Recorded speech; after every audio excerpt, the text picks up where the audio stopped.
السلام علیکم۔ ہم ناول سٹارٹ کرتے ہیں آب حیات، جو کہ میرا احمد کا ہے۔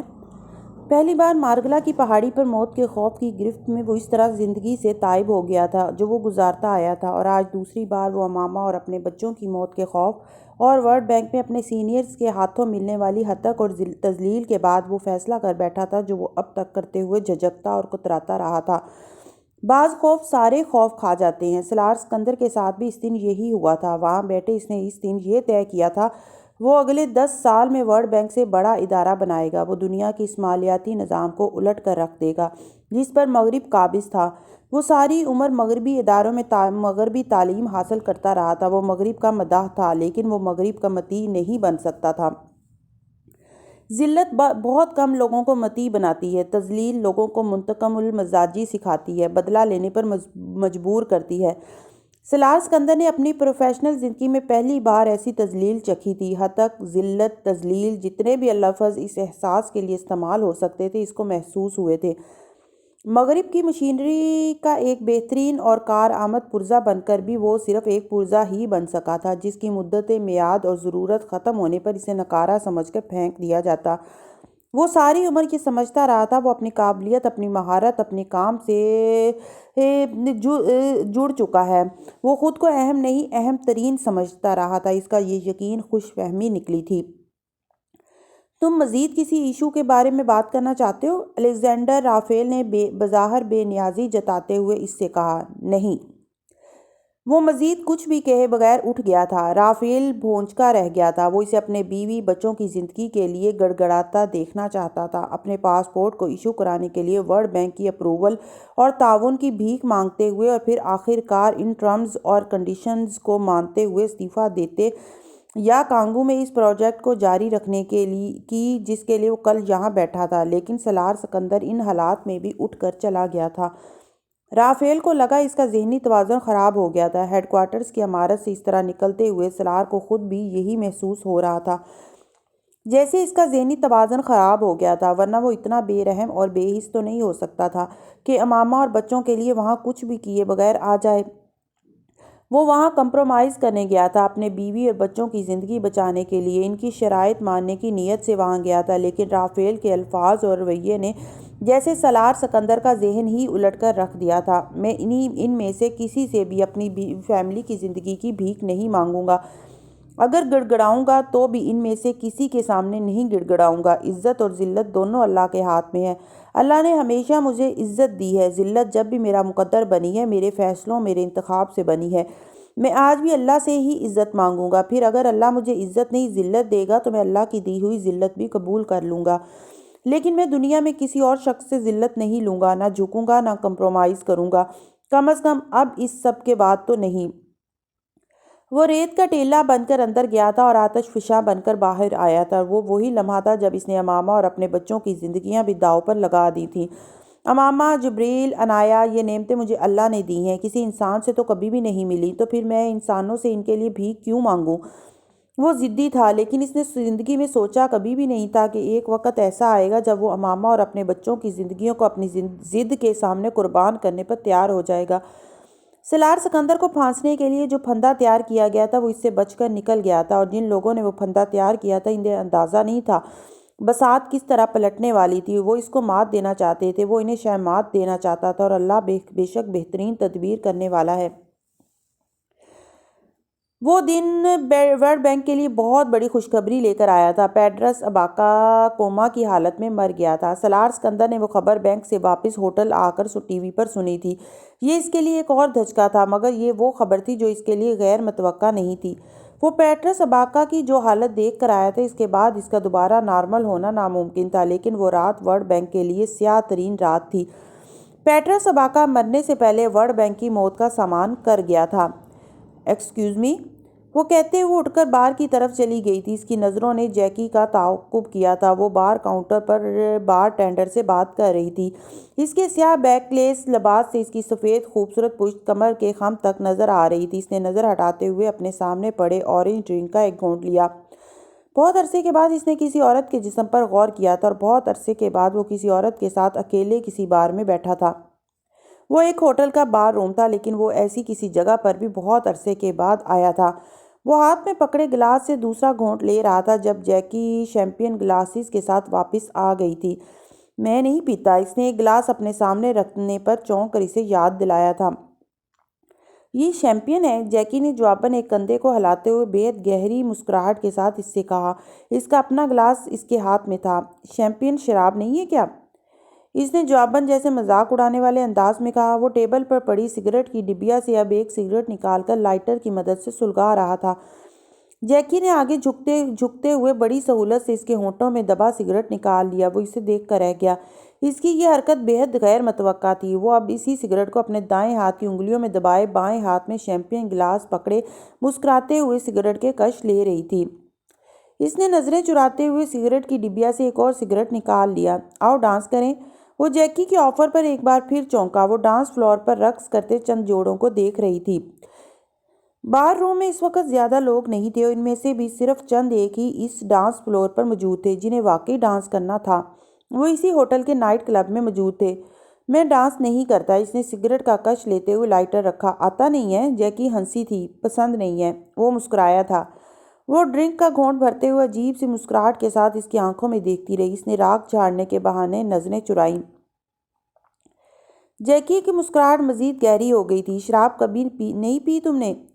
اس نے ہاتھ میں پکڑا گلاس میز پر رکھتے ہوئے کچھ آگے جھکتے ہوئے پوچھا۔ اس شخص کی نظریں ایک لمحے کے لیے گلاس سے الجھی تھیں، پھر اس نے جیکی کو دیکھا۔ بہت عرصہ پہلے، اس نے جیسے اعتراف کیا۔ شیمپئن؟ جیکی نے مصنوعی حیرت کے ساتھ کہا۔ یہ بھی؟ بے تاثر چہرے کے ساتھ اس نے ڈانس فلور کو دیکھتے ہوئے کہا۔ گلاس دوبارہ اٹھاتے ہوئے سامنے بیٹھے ہوئے مرد کے چہرے پر نظریں جمائے جیکی نے اپنی زندگی میں آنے والے پرکشش ترین مردوں کی فہرست میں اس کا شمار کیا تھا۔ وہ اس فہرست میں سب سے اوپر تھا۔ یہ اس کے جسمانی خدوخال نہیں تھے جو اسے سب میں ممتاز کرتے تھے۔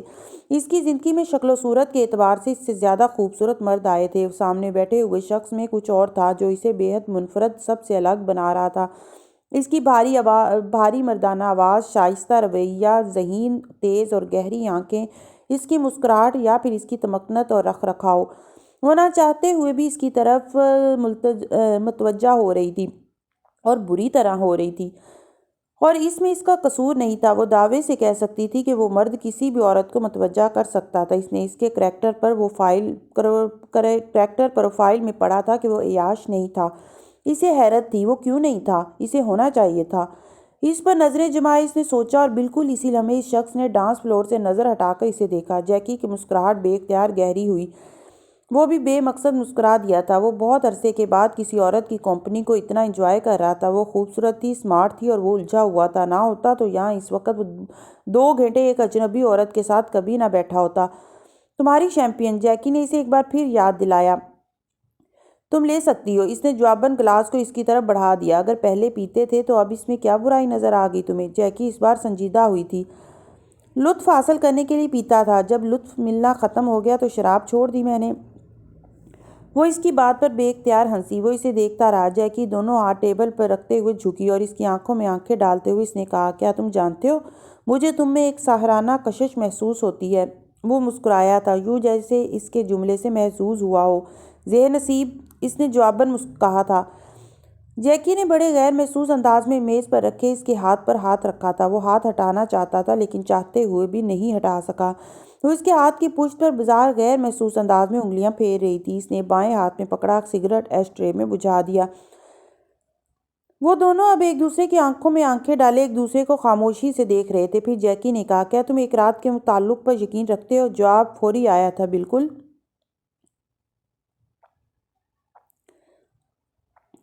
نیو یارک میں واقع امریکہ کے سب سے بڑے میڈیا ڈسٹرکٹ مڈ ٹاؤن میں ہٹن کے کولمبس سرکل میں واقع ٹائم وارڈ سینٹر کی عمارت کے سامنے کھڑے پیٹر سواکا کی آنکھیں خوشی کے آنسوؤں سے چمک رہی تھیں۔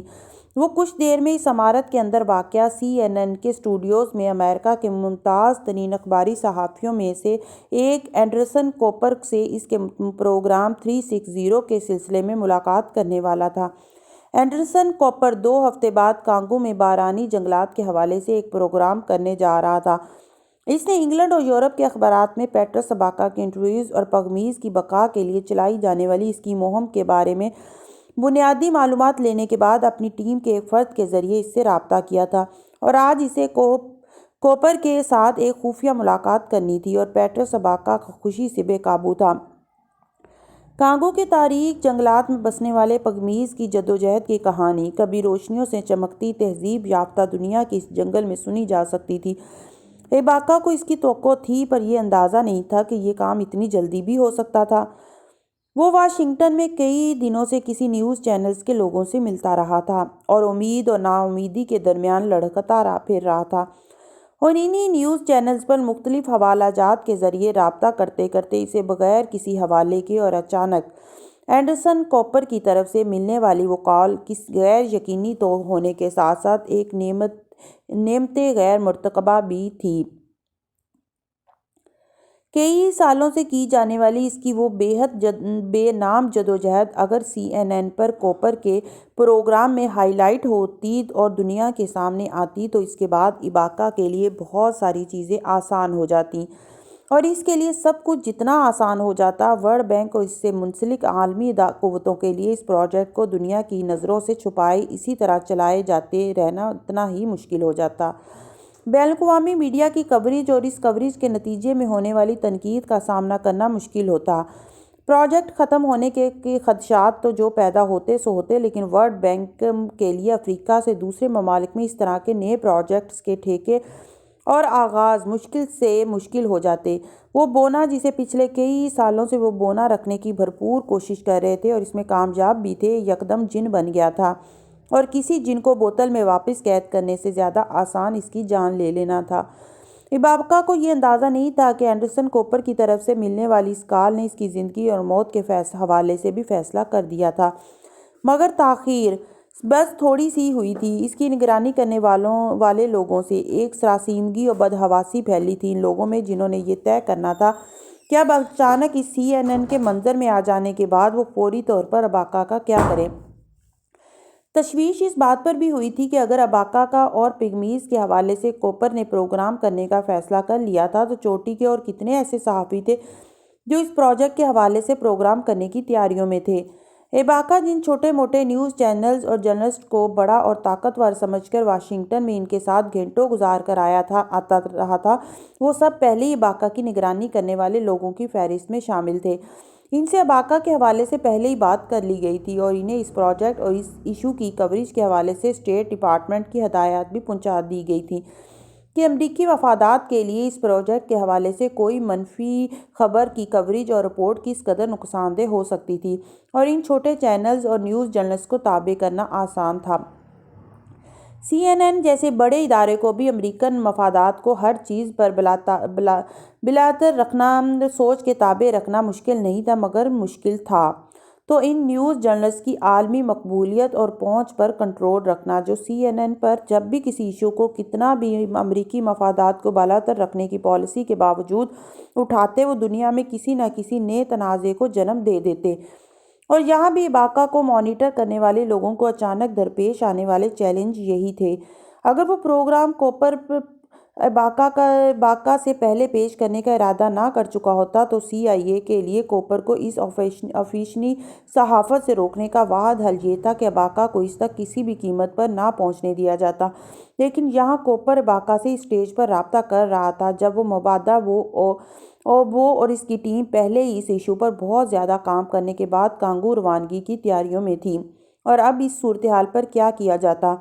یہ تھا وہ چیلنج جس نے فوری طور پر اباقا کو کوپرز کی ملاقات کے حوالے سے CIA کو پریشان کر دیا تھا، اور اس پریشانی میں اضافہ تب ہو گیا تھا جب اباقا کا اس کال کے ملنے کے فوراً بعد ہی واشنگٹن سے نیو یارک کے لیے چل پڑا تھا، اور جب تک ان کا اگلا لائحہ عمل فائنل ہو سکا اباقا ٹائم وارنر سینٹر پہنچ چکا تھا۔ اینڈرسن کوپر کے ساتھ 2 گھنٹے کی ایک گرما گرم نشست کے بعد وہ جب CNN اسٹوڈیوز سے باہر نکلا تھا تو اباقا کا جوش پہلے سے بھی زیادہ بڑھ چکا تھا۔ اسے پہلی بار سالار سے رابطے کا خیال آیا تھا کیونکہ اینڈرسن کوپر کے ساتھ سوال و جواب کے اس آف کیمرہ سیشن میں سالار سکندر کا ذکر کئی بار آیا تھا۔ اس نے کئی بار اس کے لیے تعریفی جملے ادا کیے تھے۔ کیسے سالار سکندر نے اس پروجیکٹ کے حوالے سے اس کے تحفظات کو سنجیدگی سے سنا، کیسے وہ 6 ماہ اس کے ساتھ ان جنگلات میں جا کر مقامی لوگوں کے ساتھ حقائق اکٹھا کرتا رہا، اور کیسے اس نے ورلڈ بینک کو جمع کیے جانے والے حقائق اور تحفظات پر مشتمل رپورٹ بھیجی تھی۔ جو اس پروجیکٹ کے اختیارات کو ہی نہیں اس کی بنیاد کو بھی قابل اعتراض گردانتی تھی۔ سالار اسکندر کے لیے اپنے ستائشی جذبات کو اوپر تک پہنچاتے ہوئے باقا کو یہ اندازہ ہی نہیں ہوا تھا کہ اس نے سالار اسکندر کی زندگی کو خطرے میں ڈال دیا تھا۔ کوپر اس پروجیکٹ کے حوالے سے جن مزید لوگوں سے بات چیت کرنے والا تھا ان میں سالار اسکندر کا نام سیر فہرست تھا۔ CIA کو اس کا اندازہ تھا۔ یہ وہ دن تھا جب سالار اسکندر سفر کرتے ہوئے رات کو واشنگٹن پہنچ رہا تھا اور اس سے اندازہ نہیں تھا کہ بدقسمتی اس سے پہلے اس کے انتظار میں وہاں بیٹھی تھی۔ ایباکا نے سمارا سے نکلنے کے بعد سینٹرل پارک کی طرف جاتے ہوئے بے حد خوشی کے عالم میں سالار کو ٹیکسٹ کیا تھا۔ وہ اسے بتانا چاہتا تھا کہ وہ اب CNN تک رسائی حاصل کر چکا تھا اور کوپر ہی کے حوالے سے اسے واشنگٹن کے CNN اسٹوڈیوز میں اسی کی ٹیم کے چند اور لوگوں سے بھی ملنے کا موقع مل گیا تھا اور ایباکا 7ویں آسمان پر تھا۔ اسے اب کوپر کے ساتھ 2 ہفتے کے بعد کانگو واپس جانا تھا جہاں وہ اینڈرسن کوپر کو اس پروجیکٹ کے حوالے سے کی جانے والی تحقیقات میں مدد دیتا اور وہ خواب جو کئی سالوں سے صرف خواب تھا پیٹرسن اباکا اسے بالآخر حقیقت بنتا دیکھنے لگا تھا۔ اس ٹیکسٹ میں اباکا نے اسے بتایا تھا کہ وہ بے حد خوش تھا، بے حد۔ پیٹرس اباکا چھوٹے موٹے نیوز چینلز اور اخبارات میں اس مسئلے کو لے کر پھرتا اور بولتا رہا تھا اور خوار ہوتا رہا تھا۔ اینڈرسن کوپر CNN پر پرائم ٹائم میں امریکہ کے مقبول ترین پروگرام میں سے ایک 360 میں جب اس مسئلے پر بات کرتا تو صرف عالمی افق پر ہی تہلکہ نہیں مچتا بلکہ اسٹیٹ ڈپارٹمنٹ اور ورلڈ بینک کے اندر بھگدڑ مچنے کے ساتھ ساتھ ان کی دوسری عالمی طاقتوں کے لیے بھی پریشانی کے آثار پیدا ہوتے جو اس پروجیکٹ میں حصے دار تھے اور جن کے ہاتھ ان پگمیز کے خون سے رنگے جا رہے تھے۔ وہ ٹیکسٹ بہت لمبا تھا، اس میں اور بھی بہت کچھ تھا اور پیٹرس کا جوش و خروش وہیں ختم نہیں ہوا تھا۔ اس نے اس بہت لمبے ٹیکسٹ کو کرتے کرتے ای میل کر دیا تھا۔ سالار سکندر اس وقت اپنی فلائٹ پر تھا اور کچھ گھنٹوں کے بعد جب واشنگٹن اترا تھا تب تک اس کے رابطوں کے تمام ذرائع زیر نگرانی آ چکے تھے۔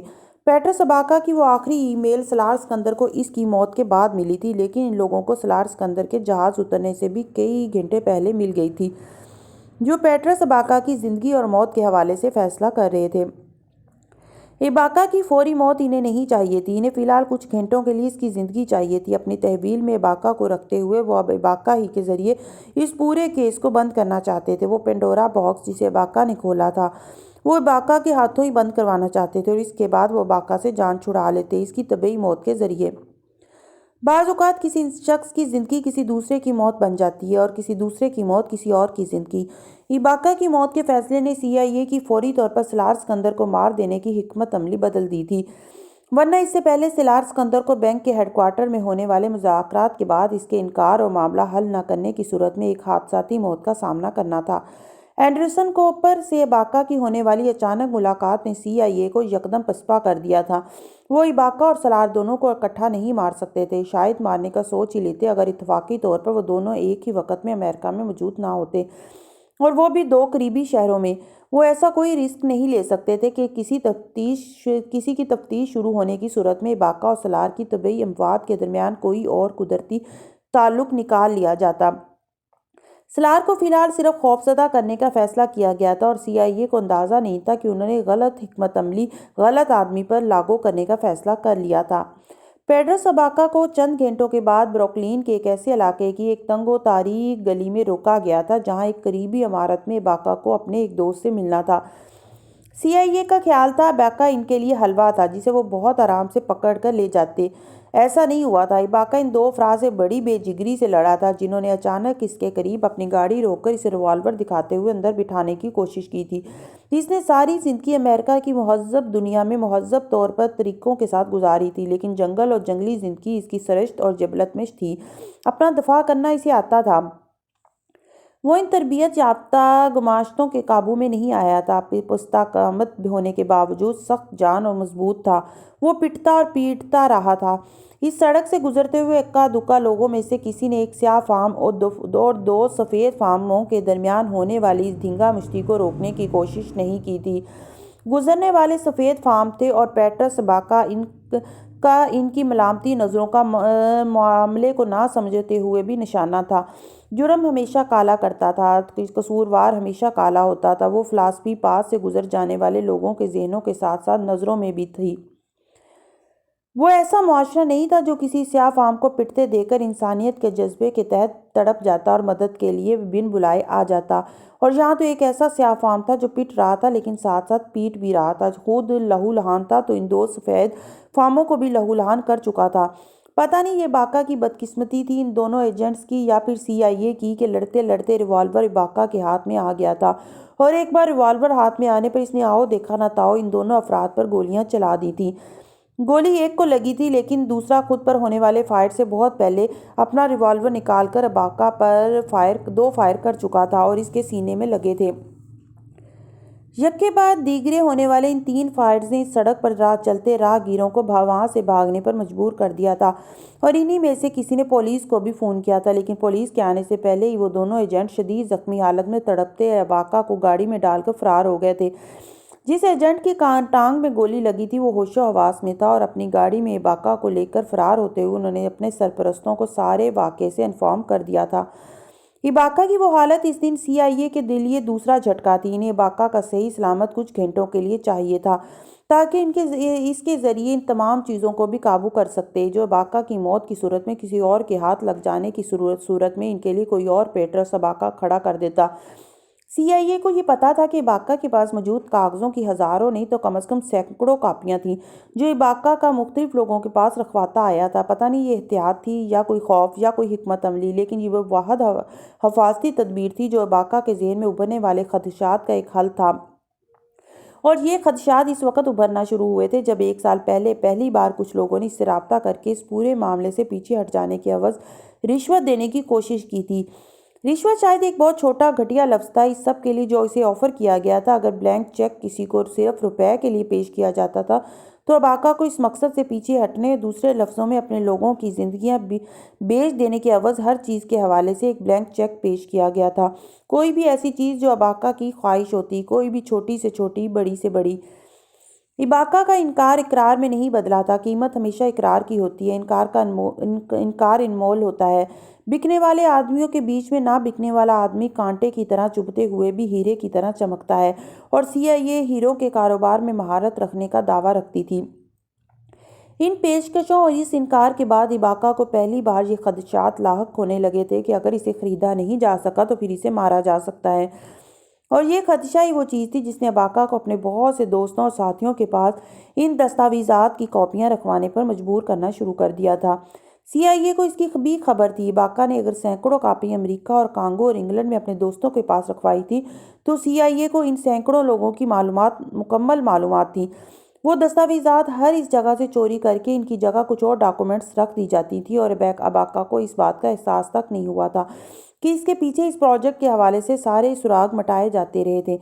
فی الحال دنیا میں اب صرف 2 شخص تھے جن کے پاس وہ دستاویزات اصلی شکل میں تھیں، کسی قسم کی تبدیلی کے بغیر: پیٹرس اباکا اور سالار سکندر۔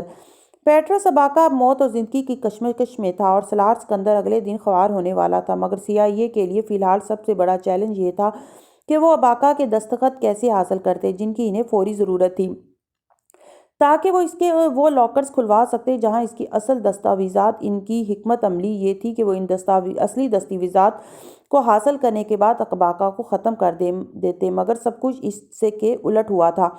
پلان A اور پلان B ناکام ہو چکا تھا، اب CIA کو پلان C سے کام لینا تھا، لیکن انہیں یہ اندازہ نہیں تھا اباکا کے پاس ایک پلان D تھا جس کا انہیں کبھی پتہ نہیں چل سکا تھا۔ وہ کانگو میں اپنی ایک گرل فرینڈ کے پاس ایک وصیت چھوڑ کر آیا تھا۔ امامہ کو اندازہ نہیں تھا وہ کتنی دیر بے ہوشی کی حالت میں رہی تھی یا رکھی گئی تھی، مگر بے ہوشی جب ختم ہونا شروع ہوئی تھی تو اس نے جیسے بے اختیاری کے عالم میں سب سے پہلے اس وجود کو ڈھونڈنا شروع کیا تھا جسے اس نے پہلی اور آخری بار آپریشن تھیٹر میں بے ہوش ہونے سے پہلے دیکھا تھا۔ تکلیف کی حالت میں بھی اسے یاد تھا، کسی نے اسے بتایا تھا کہ وہ ایک لڑکا تھا۔ درد سے بے حال اس نے محمد حمین سکندر کو اپنی آغوش میں لیتے ہوئے اسے چوما تھا اور پھر اسے چومتی چلی گئی تھی۔ وہ بہت کمزور تھا، اس کی بڑی 2 اولادوں کے برعکس بہت کمزور، اور وجہ اس کی قبل از وقت پیدائش تھی جو وہ 3 ہفتے قبل دنیا میں آیا تھا۔ نیم غنودگی میں وہ اپنا بستر ٹٹولتی رہی، اس بات کا احساس کیے بغیر کہ وہ نوزائیدہ بچہ اس کے بستر میں تو نہیں ہو سکتا تھا۔ کچھ دیر اسے بے مقصد تلاش کرتے رہنے کے بعد اسے اچانک یاد آ گیا تھا کہ وہ وہاں نہیں ہو سکتا تھا۔ بے ہوشی کی دوا کا اثر آہستہ آہستہ زائل ہونا شروع ہو رہا تھا، اس کی یادداشت جیسے آہستہ آہستہ واپس آ رہی تھی۔ دماغ نے کام کرنا شروع کیا تھا تو آہستہ آہستہ اسے سب یاد آنے لگے تھے، جبریل، عنایا، سلار۔ وہ کچھ بے چین ہوئی تھی، جبریل اور عنایا کہاں تھے، پیڈی کہاں تھی، اور سلار، کیا اس کو پتا تھا اس کی اس حالت کے بارے میں؟ اس نے بھاری سر آنکھوں کے ساتھ اس کمرے کا جائزہ لیا تھا جس میں وہ تھی۔ وہ ایک ہاسپٹل کا وی آئی پی روم تھا، اور ایک ساؤنڈ پروف کمرہ جس کی کھڑکیوں کے سامنے بلائنڈز تھے، اور امامہ اس ذہنی حالت میں فوری طور پر یہ اندازہ نہیں کر پائی تھی کہ وہ دن تھا یا رات، اور وقت کیا ہو رہا تھا۔ اس نے وقت کا خیال آنے پر کمرے کی کسی دیوار پر دیوار گرد کلاک تلاش کرنے کی کوشش کی تھی۔ وہاں کوئی وال کلاک نہیں تھا۔ اس کا خیال تھا وہ آپریشن کے بعد اس کی تکلیف کو کم کرنے کے لیے سلائی گئی تھی، اور اب وہ ہوش میں آئی تھی۔ اسے اندازہ نہیں تھا کہ وہ 2 دن کے بعد ہوش میں آ رہی تھی۔ امامہ نے یاد کرنے کی کوشش کی تھی کہ وہ وہاں کیسے آئی تھی، ذہن پر زور دے دے کر۔ سی آئی اے کے لیے سب سے بڑی پریشانی سلار کی فیملی تھی۔ انہیں غائب کرنا ان کے بائیں ہاتھ کا کام تھا، مگر انہیں یہ احساس دلائے بغیر غائب کرنا کہ انہیں غائب کیا جا رہا تھا سب سے مشکل کام تھا۔ بینک کے کرتا دھرتاؤں کو ابھی سلار سے مذاکرات کرنے تھے، اور ان مذاکرات کے نتیجے میں اگر وہ مان جاتا تو پھر اپنی فیملی کے ساتھ ہونے والے کسی برے سلوک پر وہ رد عمل کا اظہار کر سکتا تھا۔ وہ اسے یہ سراغ نہیں دینا چاہتے تھے کہ ورلڈ بینک کے علاوہ کوئی دوسری طاقت اس میں ملوث تھی۔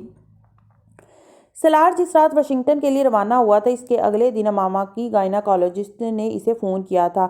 معائنے کی تاریخ 3 دن بعد تھی۔ اس کی امریکن ڈاکٹر نے اسے اسی دن ایمرجنسی میں آنے کے لیے کہا، کیونکہ اسے کسی میڈیکل کیمپ میں شرکت کے لیے اگلے 1 ہفتے کے لیے گھانا میں رہنا تھا۔ اس کی سیکرٹری نے امامہ سے کہا تھا کہ وہ اپنی تمام اپائنٹمنٹس ری شیڈول کر رہی ہیں، اور اس نے امامہ کو آج کے دن کا کہا تھا۔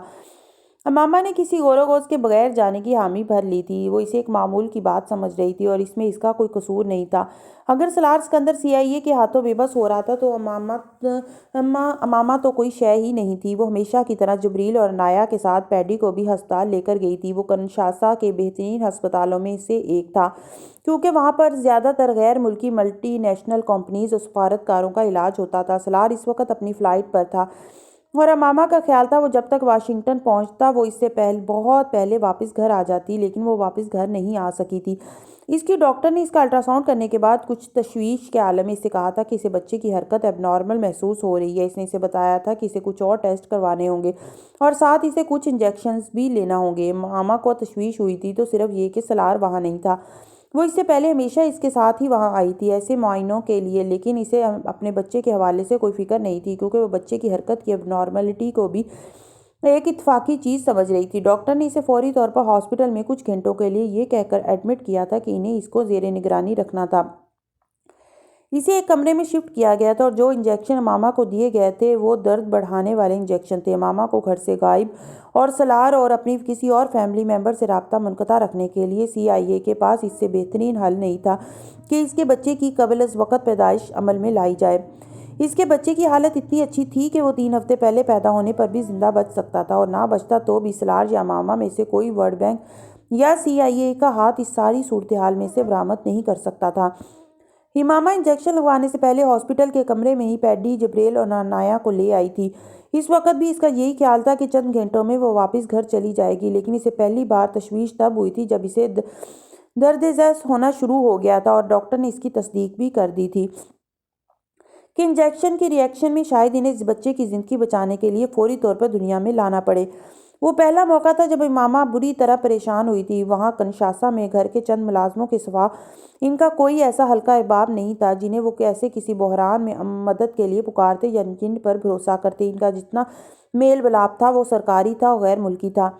فوری طور پر امامہ کی سمجھ میں یہ بھی نہیں آیا تھا کہ وہ بچوں کو کہاں بھیجے۔ اس کی ڈاکٹر نے اسے مدد کی پیشکش کی تھی کہ وہ بچوں کو اپنے گھر رکھ سکتی ہے، لیکن امامہ کے لیے تو یہ ناممکن تھا۔ وہ اپنی اولاد کے بارے میں جنون کی حد تک محتاط تھی، اور خاص طور پر جبریل کے حوالے سے۔ یہ غیر فطری نہیں تھا۔ اس نے ایک بھرے پورے خاندان سے نکل کر 10 سال کی قید تنہائی کاٹی تھی، اور پھر امید اور نا امیدی کے درمیان لٹکتے ہوئے اس نے ان خونی رشتوں کو پایا تھا۔ وہ اس کی کل کائنات تھے، اور اسے اس وقت ملے تھے جب وسیم کی موت کے بعد وہ مایوسی کے سب سے بدترین دور سے گزر رہی تھی۔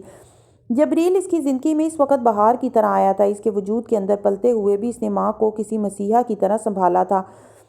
وہ پہلی بار جبریل کو دیکھنے اور گود میں لینے پر بلک بلک کر روئی تھی۔ لگتا تھا اولاد نہیں، معجزہ تھا اس کے لیے، اور یقین یہ نہیں آ رہا تھا کہ یہ معجزہ اس کے لیے کیسے ہو گیا تھا۔ وہ اس کی وہ اولاد تھی جس نے اس کی زندگی کے بدترین دنوں میں سے کچھ دن اس کے وجود کے اندر پلتے ہوئے اس کے کرب کو سہتے ہوئے گزارے تھے۔ یہ وہ احساس تھا جو امامہ کو جبریل کے سامنے ہمیشہ شرمندہ بھی رکھتا تھا اور احسان مند بھی۔ سالار کہتا تھا وہ جبریل کی عاشق تھی، اور وہ ٹھیک کہتا تھا، اسے جبریل کے سامنے واقعی کچھ بھی نظر نہیں آتا تھا۔ عنایا، سالار دونوں کہیں پیچھے چلے جاتے تھے۔ وہ اس پر بھروسہ کرتی تھی اور 4 سال کے اپنے اس بیٹے کو ہر جگہ اپنے ساتھ یوں رکھتی تھی جیسے وہ بہت بڑا ہو۔ جبریل عام بچوں جیسی عادات نہیں رکھتا تھا۔ ذہانت اپنے باپ سے ورثے میں ملی تھی، لیکن برداشت اس نے کہاں سے لی تھی یہ امامہ نہیں جان پائی تھی۔ اس کے دونوں بچے ہی ضدی اور شرارتی نہیں تھے، لیکن جبریل میں ایک عجیب سی سنجیدگی اور سمجھداری تھی جو اس کے معصوم چہرے پر بلا کی سجتی تھی۔ وہ ہر چیز کا بے حد خاموشی سے مشاہدہ کرنے کا عادی تھا، بنا کوئی تبصرہ کیے۔ امامہ کون سی چیز کہاں رکھ کر بھولتی تھی یہ جبریل کو یاد رہتا تھا۔ وہ سالار سکندر کی عدم موجودگی میں اس گھر کا بڑا تھا، اور وہ جیسے اپنے اس کردار سے بخوبی واقف بھی تھا۔ ہسپتال میں امامہ اور ڈاکٹر کے درمیان ہونے والی تمام گفتگو بھی اس کے سامنے ہی ہوتی رہی تھی، اور وہ چپ چاپ بیٹھا سن اور دیکھ رہا تھا۔ امامہ کو اب بہت گھبراہٹ ہو رہی تھی۔ وہ چاہتی تھی اس کی ڈیلیوری کم از کم تب تک ٹل جائے جب تک سالار امریکہ پہنچ جائے اور وہ اس سے بات کر لے اور اسے صورتحال سے آگاہ کر دے، اور وہ اس کے اور بچوں کی فوری دیکھ بھال کے لیے کچھ تو کرتا ہی، لیکن کم از کم اس کی ڈیلیوری سے پہلے ایک بار اس سے بات تو کر لیتی۔ وہ خوف جو ہمیشہ اسے اپنے حصار میں لیتا رہا تھا وہ اب بھی لے رہا تھا۔ اور کیا ہوا اگر ڈیلیوری کے دوران مر جائے تو؟ اور یہ وہ تو تھی جو اسے ہر بار آپریشن تھیٹر میں جاتے ہوئے سالار سے ایک بار معافی مانگنے پر مجبور کرتی تھی، اپنی احسان مندی جتانے پر بھی مجبور کرتی تھی، لیکن بس زبان اگر ایک جملے پر آ کر اٹکتی تھی تو وہ اس سے محبت کا اظہار تھا۔ وہ آج بھی سالار سے محبت کے اظہار کے لیے بس جملے اور لفظ ہی ڈھونڈتی رہ جاتی تھی، وہ لفظ اور وہ جملے جو اسے اتنے خالص، اتنے سچے لگتے کہ وہ سالار تک وہ جذبات پہنچا پاتی جو اس کے دل میں اپنے مرد کے لیے تھے۔ اللہ کے بعد جو بھی تھا اسی کے دم سے تھا۔ وہ حمین کی پیدائش سے پہلے موت کے خوف میں مبتلا ہوئی تھی، اور اس بار پہلے سے کئی گنا زیادہ، کیونکہ سالار دور تھا، وہ تنہا تھی اور اس کے بچے کم سن تھے۔ اس کی خواہش پوری نہیں ہو سکی تھی، درد بڑھ رہا تھا اور ڈاکٹر اسے آپریشن تھیٹر میں لے جانا چاہتی تھی کیونکہ کیس نارمل نہیں تھا، اسے آپریشن کرنا تھا۔ امامہ نے پیڈی کو اپنے بچوں کی ذمہ داری سونپنے سے پہلے جبریل کو عنایا کی ذمہ داری سونپی تھی، اسے بہن کا خیال رکھنے کا کہا تھا اور کبھی بھی اسے اکیلا نہ چھوڑنے کا کہا تھا۔ جبریل نے ہمیشہ کی طرح سر ہلایا تھا۔ فرما برداری سے یہ ذمہ داری سے پہلی بار نہیں سونپی گئی تھی، ہمیشہ سونپی جاتی تھی۔ لان میں اکیلے کھیلتے ہوئے، کسی شاپنگ مال میں شاپنگ کے دوران، پرام میں بیٹھے، گاڑی میں اکیلے بیٹھے، جب سالار کبھی کسی سروس اسٹیشن یا کسی اور جگہ اکیلا انہیں لے کر جاتا اور کچھ منٹوں کے لیے اتر کر کچھ لینے جاتا، جبریل خود بخود کمانڈ سنبھالنے کے لیے تیار ہو جاتا تھا اور عنایا بھائی کی فرما برداری کرتی رہتی تھی۔ ایک بار پھر جبریل کو ذمہ داری سونپی گئی تھی، ایک بار پھر اس نے ہمیشہ کی طرح ماں کو تسلی دی تھی۔ آپ نیا بیبی لے آئے، میں اس بیبی کا خیال رکھوں گا۔ 4 سالہ جبریل نے انگلش میں ماں کو تسلی دی تھی، اور اس کی تسلی امامہ نے ہونٹوں پر اس تکلیف میں بھی مسکراہٹ لے آئی تھی۔ آپریشن تھیٹر میں جانے سے پہلے اس نے ان دونوں کو گلے لگا کر چوما تھا اور پھر اس کا خیال رکھنے کا بھی کہا تھا اور سالار کو اطلاع دینے کا کہتے ہوئے اپنا فون اور بیگ تھما گئی تھی۔ اور اب جب وہ ہوش میں آئی تھی تو اس کمرے میں وہ اکیلی تھی۔ وہاں نہ پیڈی تھی، نہ جبریل، اور نہ عنایا، نہ ہی حمین۔ یوٹیوب پر کسی نے ایک ویڈیو اپلوڈ کی تھی جس میں ایک سیاہ فام بروکلین نے ایک نسبتاً پسماندہ حصے میں ایک پاس سے گزرنے والی گاڑی سے یکدم نکلنے والے 2 سفید فام لوگوں سے لڑتا نظر آیا تھا۔ ان سفید فاموں کے ہاتھ میں موجود ریوالور سے بچنے کی کوشش کرتا، انہیں چھینتا اور ان پر فائر کرنے کے بعد ان میں سے ہی ایک کے ہاتھوں کو گولی کھا کر گرتا نظر آیا تھا۔ پھر ان دونوں افراد کا اسے بے رحمی سے گھسیٹ کر گاڑی میں تقریباً پھینکنے والے انداز میں گرایا جانا بھی اس ویڈیو میں تھا۔ ویڈیو سیل فون سے نہیں، اس بلڈنگ میں رہنے والے ایک سیاہ فام 9 عمر بچے نے ہینڈی کیم سے بنائی تھی، جو اتفاقاً اس جگہ سے بالکل قریب ایک بلڈنگ کی دوسری منزل کی کھڑکی سے ایک اسکول پروجیکٹ کے سلسلے کی ایک ویڈیو شوٹ کر رہا تھا۔ میرے پڑوسی، اس نے اپنی گلی میں شروع ہونے والی اس لڑائی کو اتفاقاً لیکن بڑی دلچسپی سے یہ سوچتے اور کمنٹری کرتے ہوئے ریکارڈ کیا تھا کہ وہ اس علاقے میں ہونے والی اسٹریٹ فائٹ کو بھی اپنے اعتراف کے ایک امتیازی فیچر کے طور پر پیش کرے گا، لیکن اسے اندازہ نہیں تھا کہ وہ اسٹریٹ فائٹ گولیوں کے تبادلے پر نہیں، گولیاں مارنے پر ختم ہوگی۔ CIA کی بدقسمتی یہ تھی کہ ویڈیو بہت قریب سے بنی تھی اور اس میں نظر آنے والے تینوں افراد کے چہرے واضح تھے۔ CIA کی بیوقوفی یہ تھی کہ انہوں نے ایک سیاہ فام ٹارگٹ کو اٹھوانے کے لیے 2 سفید فاموں کا انتخاب کیا اور انہیں ٹارگٹ کو اٹھوانے کے لیے اس جگہ بھیجا جہاں سیاہ فاموں کی آبادی نسبتاً زیادہ تھی۔ یہ کس کی خوش قسمتی تھی کہ وہ وہاں سے ایک سیاہ فام کو پیٹ کر اور گولی مار کر بھی نہ صرف خود صحیح سلامت آ گئے تھے بلکہ اس سیاہ فام کو بھی لے گئے تھے۔ اس بچے نے ویڈیو شوٹ کرتے ہوئے بھی چلا کر ان دونوں افراد کو سیاہ فام کو کھینچ کر گاڑی میں ڈالنے سے روکنے کی کوشش کی تھی، لیکن اس کوشش میں ناکامی کے بعد اس نے اس گاڑی کی نمبر پلیٹ کو زوم کر کے ریکارڈ کیا تھا۔ پولیس کو ویڈیو دینے سے پہلے اس نے وہ ویڈیو سیاہ فاموں کے ساتھ امریکہ میں ہونے والی زیادتیوں پر مبنی ایک ویب سائٹ پر منتقل کی تھی، اور اس ویب سائٹ نے اسے یوٹیوب پر اگلے 12 گھنٹوں میں وہ ویڈیو یوٹیوب پر کامیاب ہو گئی تھی۔ اس پر بے شمار لوگوں نے رد عمل کا اظہار کیا تھا اور ہزاروں ملامتی تبصرے اور سفید فاموں نے گالیاں دی تھیں، اور وہ 12 گھنٹوں میں یوٹیوب سے نیوز چینلز پر آ گئی تھی اور وہاں سے بین الاقوامی نیٹ ورکس پر۔ پیٹرس اباکا کو پہچاننا کوئی مشکل نہیں تھا، وہ بہت جلد پہچانا گیا تھا۔ پولیس اس جگہ سے قریب ہسپتال میں بھی پہنچ گئی تھی جہاں وہ اباکا کی زندگی بچانے کے لیے ڈاکٹرز فوری طور پر کوشش کر رہے تھے، طبی امداد لانے گئے تھے، اور ہاسپٹل کی انتظامیہ کو یہ پتہ نہیں تھا کہ وہ ایک اسپیشل مریض تھا جسے CIA کے 2 ایجنٹس لے کر آئے تھے اور اس کی حالت کچھ بہتر ہونے پر سرجری کے فوراً بعد وہاں سے لے گئے تھے۔ NYPD نے CIA سے رابطہ کیا تھا اور انہیں یہ بھی پتہ چل گیا تھا کہ اباکا کو فوری طور پر واشنگٹن منتقل کر دیا گیا تھا اور وہ وہاں مر چکا تھا۔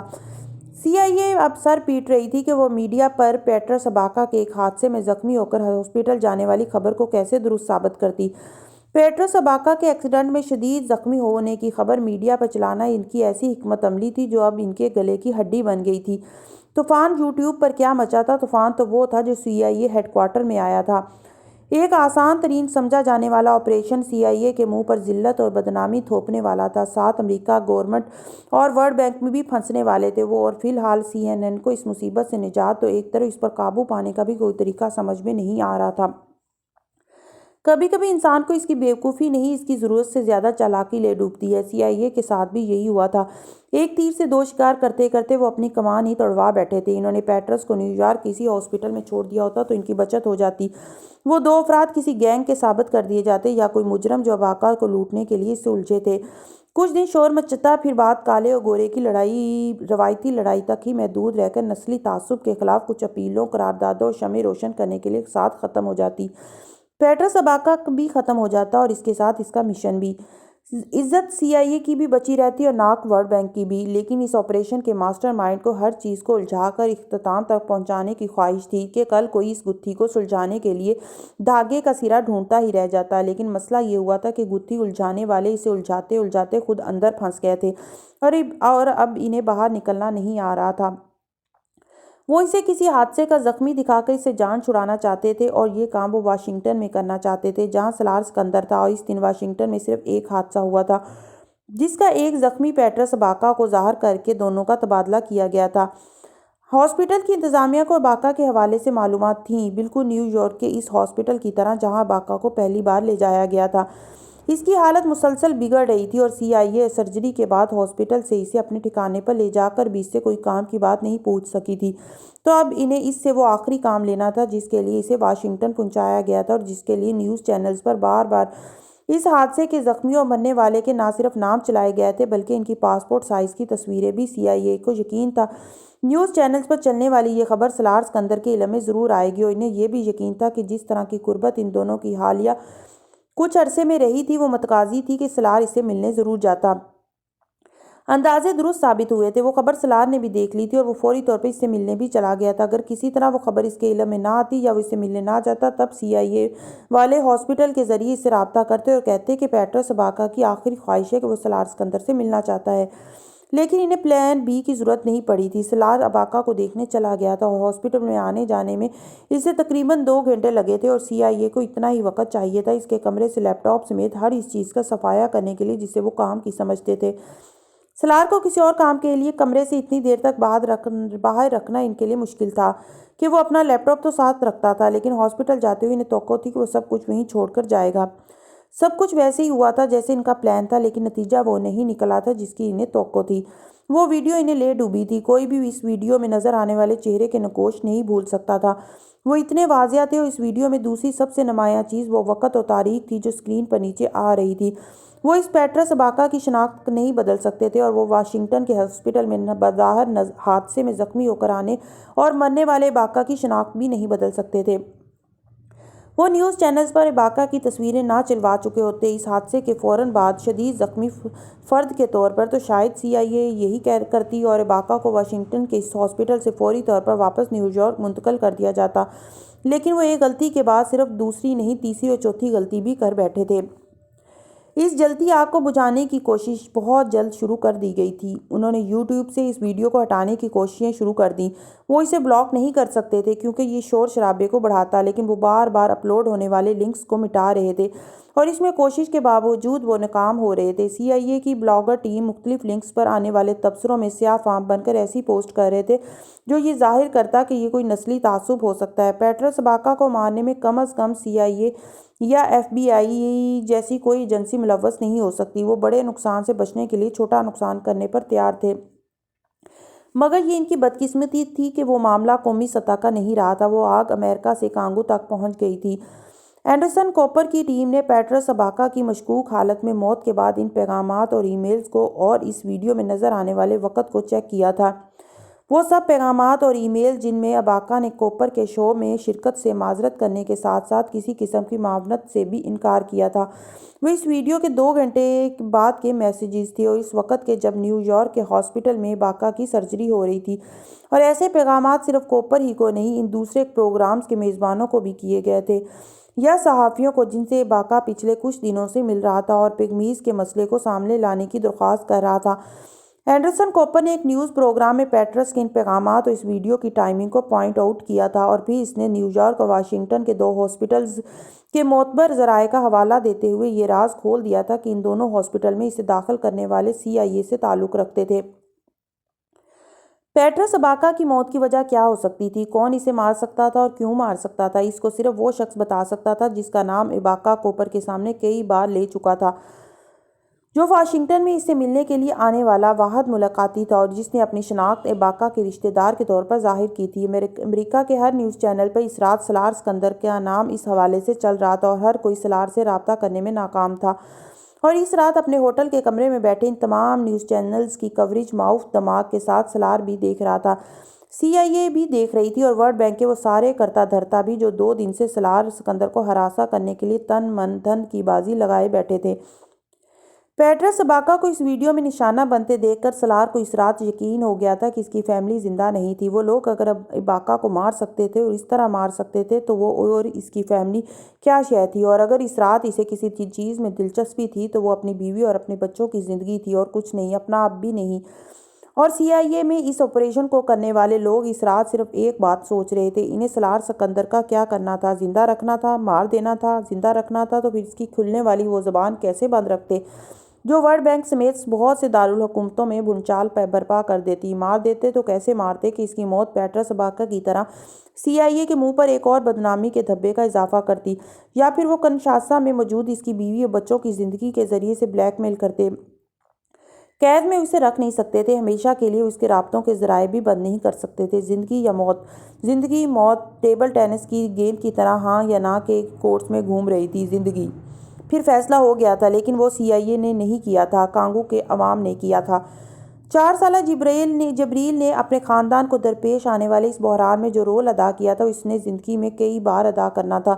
یہ اس ننھے سے بچے کو تب علم نہیں تھا، اسے پتا تھا اس کی ماں تکلیف میں تھی، اسے یہ بھی پتا تھا کہ اس کی ماں ایک اور بیبی لینے جا رہی تھی جو ایک لڑکا تھا، اور اسے یہ بھی پتا تھا کہ اس کی ماں نے ہمیشہ کی طرح 2 سالہ انایا کی ذمہ داری اس کو سونپی تھی۔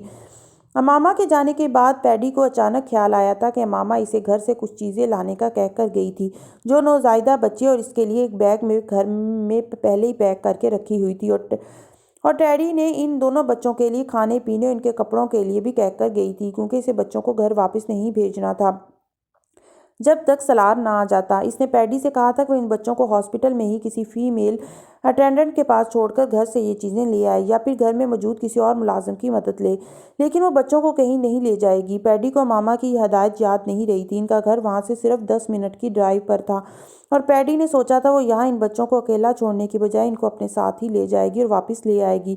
جبریل نے ساتھ لے جانے کی اس کوشش کے جواب میں صاف انکار کرتے ہوئے اسے یاد دلایا تھا کہ ممی نے اس سے کہا تھا وہ وہیں رہیں گے، وہ انہیں ساتھ نہیں لے جائے گی۔ پیڈی کو یاد آ گیا تھا اور اس نے دوبارہ اصرار نہیں کیا تھا۔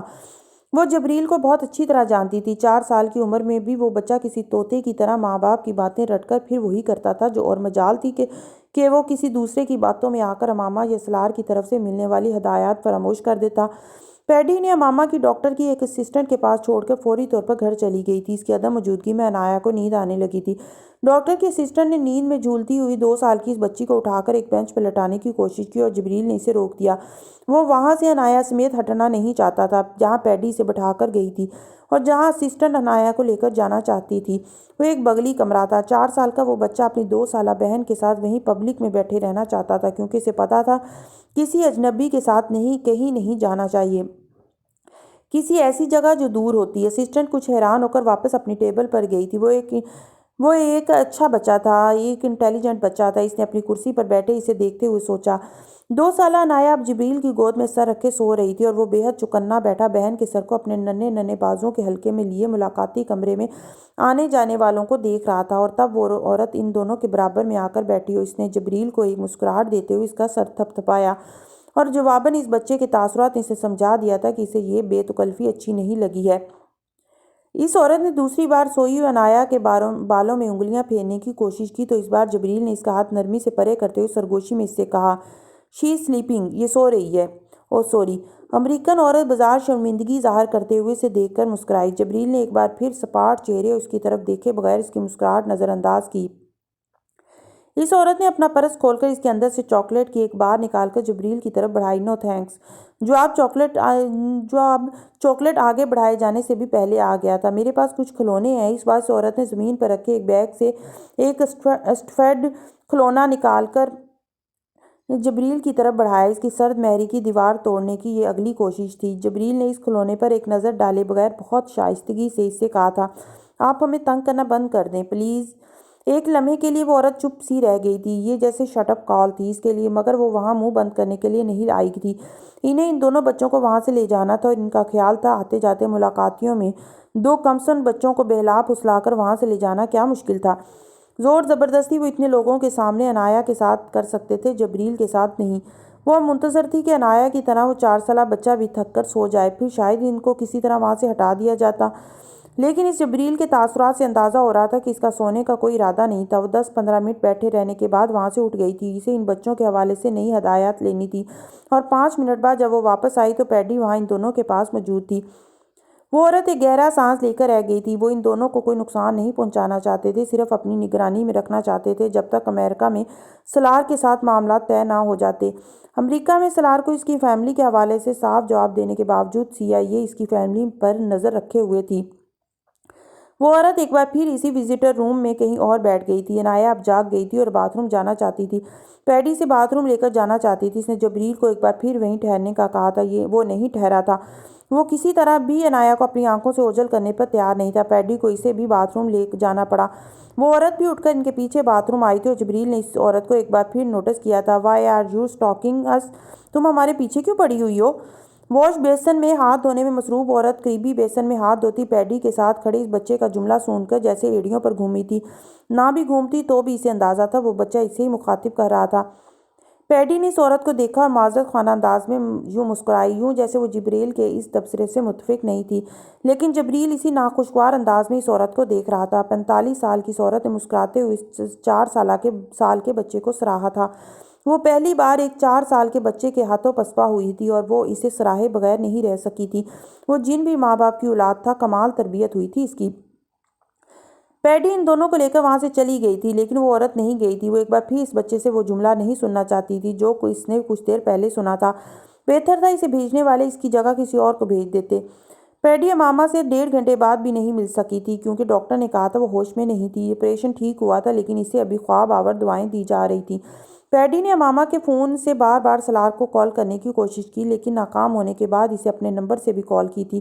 وہ اسے اس کے بیٹے کی خوشخبری دینا چاہتی تھی اور ساتھ یہ اطلاع بھی کہ اس کے دونوں بچے اس کے پاس تھے اور محفوظ تھے، لیکن وہ رابطہ نہیں کر پائی تھی۔ پیڈی نے بار بار امامہ سے بھی ملنے کی کوشش کی تھی اور اس کے بچوں کو بھی امامہ سے ملوانے کے لیے ڈاکٹر سے اصرار کیا تھا، کیونکہ عنایا اب بیقرار ہو رہی تھی۔ ڈاکٹر نے اسے انکیوبیٹر میں پڑا ہوا حمین تو دکھا دیا تھا، لیکن امامہ تک رسائی نہیں دی تھی۔ اس نے ایک بار پھر اسے دونوں بچوں کو اس کی تحویل میں دینے کا کہا تھا اور ہمیشہ کی طرح جبریل اڑ گیا تھا۔ نیند سے بوجھل آنکھوں اور تھکاوٹ کے باوجود وہ عنایا کا ہاتھ پکڑے بیٹھا ہوا تھا، کیونکہ ممی نے اسے عنایا کا خیال رکھنے کو کہا تھا۔ اس نے انکیوبیٹر میں وہ بیبی بوائے بھی دیکھ لیا تھا جسے ممی لینے گئی تھیں، لیکن ممی کہاں تھیں؟ یہ سوال اب صرف اسے ہی نہیں، پیڈی کو بھی پریشان کر رہا تھا۔ وہ اب کنشاسا میں سلار کے آفس کے ذریعے سے رابطہ کرنے میں مصروف تھی، لیکن سلار غائب تھا اور کانگو میں ورلڈ بینک پر قیامت ٹوٹنے والی تھی۔ صرف ورلڈ بینک پر نہیں، ان مغربی اقوام کے نمائندوں پر بھی، جو کانگو میں استعماریت کے ستون بنے بیٹھے تھے۔ پیٹرس اباکا اپنی موت کے 24 گھنٹوں میں ہی صرف کانگو کے پگمیز کا نہیں، پورے افریقہ کا ہیرو بن گیا تھا۔ اس خطے نے آج تک صرف بکنے والے حکمران دیکھے تھے، جو اربوں ڈالرز کے کمیشن لے کر اپنے ملک کی ہر چیز بیچنے کے لیے ہر وقت تیار بیٹھے تھے۔ اس خطے نے ہیرو پہلی بار دیکھا تھا، جان دینے والا ہیرو۔ پیٹرس اباکا ساری زندگی پرامن طریقوں سے جدوجہد کرتا اور اس کا درس دیتا رہا تھا، لیکن اپنی موت کے بعد اس کی جو وصیت منظر عام پر آئی تھی، اس میں اس نے پہلی بار اپنی غیر متوقع اور غیر فطری موت کی صورت میں اپنے لوگوں کو لڑنے کے لیے اکسایا تھا۔ اس جنگل کو بچانے کے لیے انہیں سفید فاموں کو مار بھگانا تھا، چاہے اس کے لیے کچھ بھی کرنا پڑے۔ اپنی اسی وصیت میں اس نے ورلڈ بینک، امریکہ اور ان دوسری عالمی طاقتوں کو شدید تنقید کا نشانہ بناتے ہوئے انہیں ان سب کے خلاف جہاد کرنے کے لیے کہا تھا۔ وہ مسلمان نہیں تھا، لیکن مذاہب کا تقابلی جائزہ لیتا رہا تھا اور اسے اپنے لوگوں کے ساتھ ہونے والی ناانصافی اور ظلم کے خلاف بغاوت کے لیے جہاد سے زیادہ موزوں لفظ نہیں ملا تھا۔ اس نے صرف پگمیز کو مخاطب کیا تھا، صرف انہیں جنگلوں سے نکل کر شہروں میں آ کر لڑنے کے لیے کہا تھا۔ ورلڈ بینک اور ان آرگنائزیشن کے ہر دفتر پر حملہ کر کے وہاں کام کرنے والوں کو مار بھگانے کا کہا تھا، لیکن اس رات وہ صرف پگمیز نہیں تھے جو اباکا کی کال پر ورلڈ بینک کے ساتھ ساتھ غیر ملکی آرگنائزیشنز پر چڑھ دوڑے تھے۔ وہ کانگو کے استعماریت کے ہاتھوں سالوں سے استحصال کا شکار ہوتے ہوئے عوام تھے جو باہر نکل آئے تھے۔ کنشاسا میں اس رات کنشاسا کی تاریخ کے وہ سب سے بڑے فسادات ہوئے تھے جن میں کوئی سیاہ فام نہیں، صرف سفید فام مارے گئے تھے۔ ورلڈ بینک کے آفسوں پر حملہ کر کے انہیں لوٹنے کے بعد آگ لگا دی گئی تھی، اور یہ سلسلہ صرف وہیں تک نہیں رکا تھا۔ ورلڈ بینک کے حکام کی رہائش گاہوں پر بھی حملے، لوٹ مار اور قتل و غارت ہوئی تھی، اور ان میں سلار سکندر کا گھر بھی تھا۔ وہ سلار سکندر کا گھر نہیں تھا جسے آگ لگائی گئی تھی، وہ ورلڈ بینک کے سربراہ کا گھر تھا جسے ہجوم نے اس رات تباہ کیا تھا۔ کانگو میں اس رات 150 کے قریب امریکیوں اور یورپ کے لوگوں کو مارا گیا تھا، اور ان میں اکثریت ورلڈ بینک اور دوسری عالمی تنظیموں میں کام کرنے والے افراد اور ان کے خاندان کے افراد کی تھی۔ ورلڈ بینک کے 40 افراد ان فسادات میں مرے تھے، اور یہ 40 لوگ نچلے عہدوں پر کام کرنے والے لوگ نہیں تھے۔ وہ ورلڈ بینک کی سینئر اور جونیئر مینجمنٹ تھی، اپنی اپنی فیلڈ کے ماہر نامور لوگ جو کئی سالوں سے اس ورلڈ بینک پہ کام کر رہے تھے اور اس کے مختلف آپریشنز اور پروجیکٹس سے منسلک تھے، اور جو کانگو میں اس ادارے کے ستونوں کے طور پر کانگو کے طول و عروج میں پھیلے ہوئے تھے۔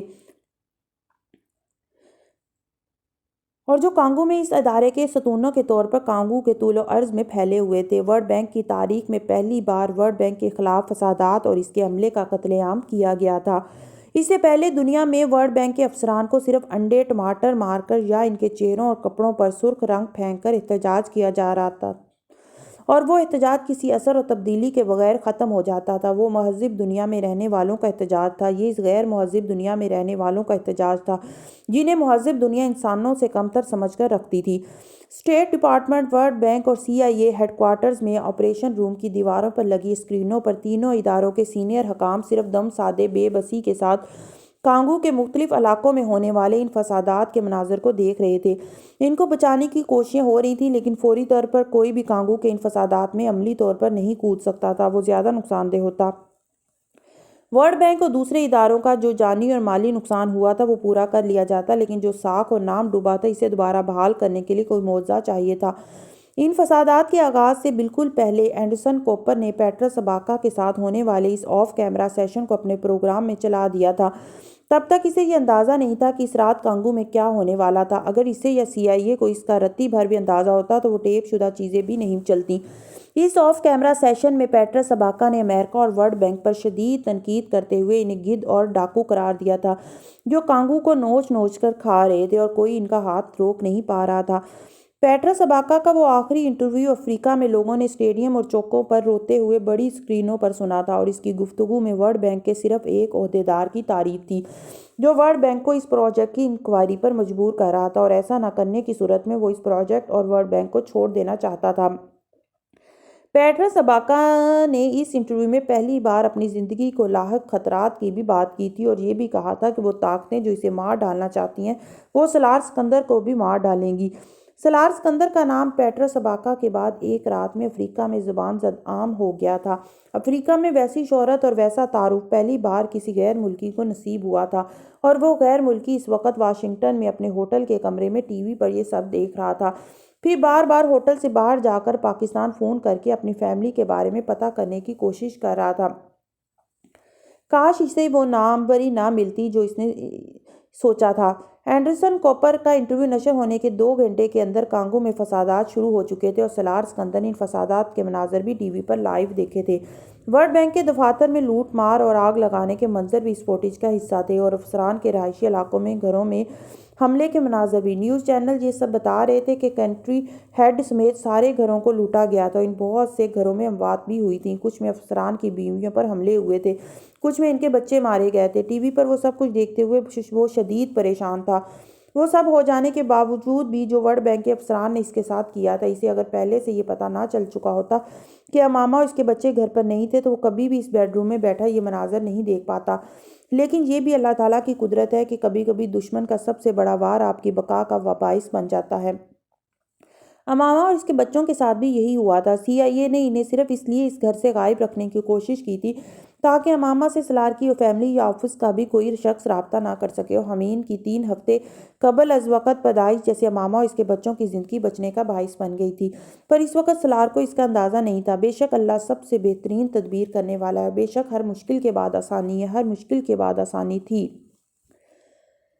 میرے بچے کہاں ہیں؟ اس نے اٹینڈنٹ کی شکل دیکھتے ہی ہوش و حواس سنبھالنے کے بعد سب سے پہلا سوال یہی کیا تھا۔ وہ کچھ دیر میں آپ کے پاس آ جائیں گے، آپ کو فوری طور پہ اس ہاسپٹل سے کہیں منتقل کرنا ہے، اٹینڈنٹ نے بے حد مؤدب انداز میں اس سے کہا تھا۔ ماما نے بستر سے اٹھنے کی کوشش کی تھی اور بے اختیار کرا کر رہ گئی تھی، زخم والی جگہ اب سن نہیں رہی تھی، اسے لگا تھا جیسے کوئی خنجر کسی نے یکدم اس کے پیٹ کے نچلے حصے میں کھونپ دیا تھا۔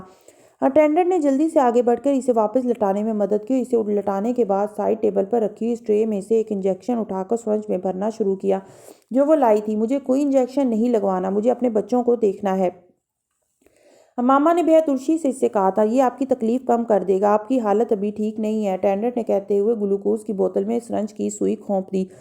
ماما نے اپنے ہاتھ کی پشت پر ٹیپ کے ساتھ چپکائی ہوئی سرنج نکال دی۔ مجھے فی الحال کسی میڈیسن کی ضرورت نہیں ہے، مجھے اپنے بچوں سے ملنا ہے اور شوہر سے بات کرنی ہے۔ وہ اس بار زخم کی تکلیف کو نظر انداز کرتے ہوئے اٹھ بیٹھی تھی اور اس نے اٹینڈنٹ کا ہاتھ بھی جھٹک دیا تھا۔ وہ اٹینڈنٹ کچھ دیر چپ کھڑی دیکھتی رہی، پھر وہ خاموشی سے کمرے سے نکل گئی تھی۔ اس کی واپسی آدھے گھنٹے کے بعد پیڈی، جبریل اور عنایا کے ساتھ ہوئی تھی۔ کمرے کا دروازہ کھلتے ہی ماں پر پہلی نظر پڑتے ہی جبریل اور عنایا شور مچاتے اس کی طرف آئے تھے، اس کے بستر پر چڑھ کر اس سے لپٹ گئے تھے۔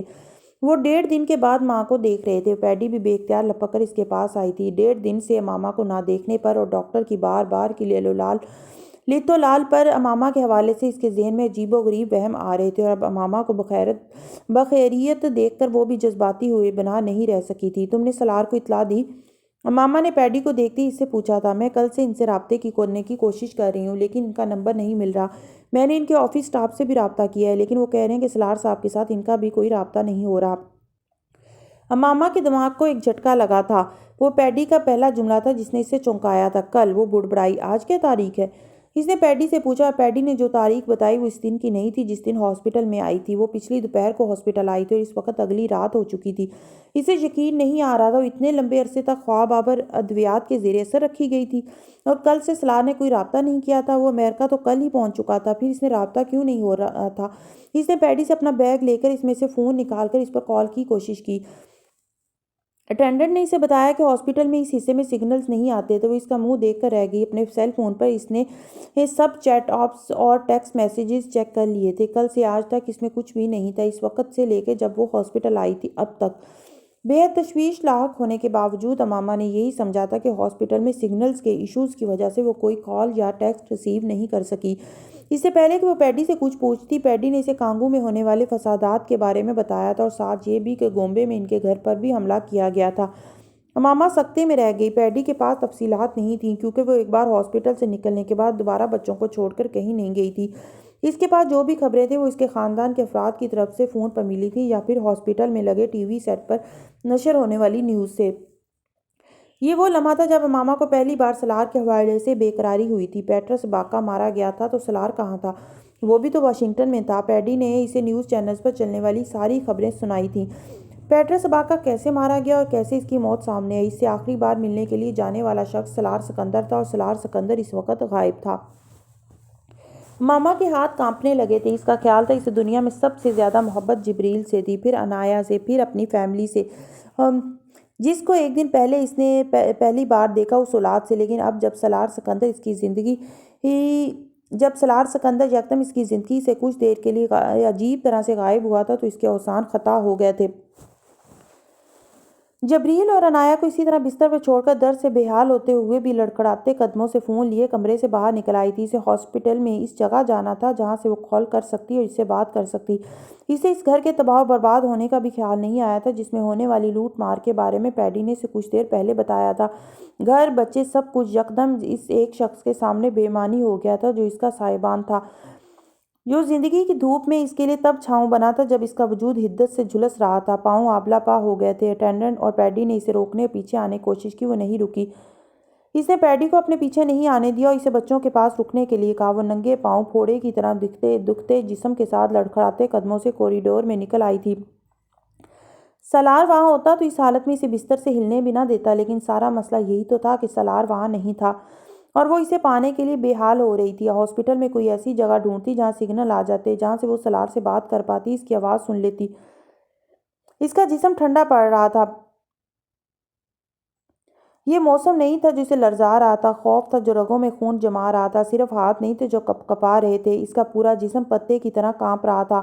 آپ کے شوہر بالکل ٹھیک ہے، میں تھوڑی دیر میں ان سے آپ کی بات کرواتی ہوں۔ امامہ لڑکھڑاتے قدموں سے چلتے چلتے ساکت ہوئی، اٹینڈنٹ کی آواز پر پلٹی تھی اور پھر وہاں کھڑے کھڑے جیسے موم کی طرح پگھلنے لگی تھی۔ زرد، کانپتی، ٹھٹرتی، بے آواز روتی وہ ماں تھی، اپنے بچوں پر جان دے دینے والی، اور وہ رب تھا، اپنے بندوں کو ایسے کیسے چھوڑ دیتا؟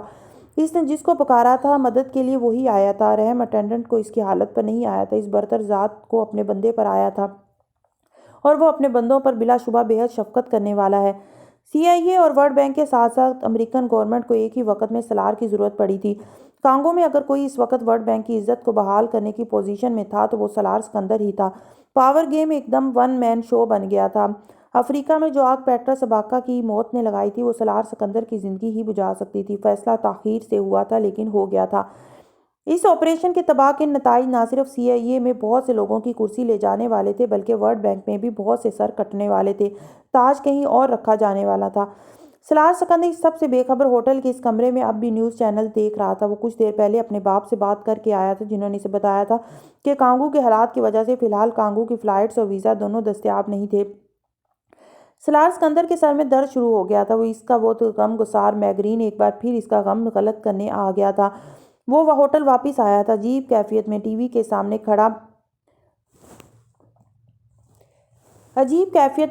سامنے کھڑا وہ سالار سکندر کے حوالے سے چلنے والی خبروں، کانگو کے دل دہلا دینے والے مناظر کے ساتھ یوں دیکھتا رہا تھا جیسے وہ کوئی اور تھا۔ نہ اس سالار سکندر سے اس کا تو کوئی تعلق تھا، نہ کانگو سے۔ وہاں امامہ اور اپنی اولاد چھوڑ آنے والا بھی کوئی اور تھا، انہیں بھول جانے والا بھی کوئی اور تھا۔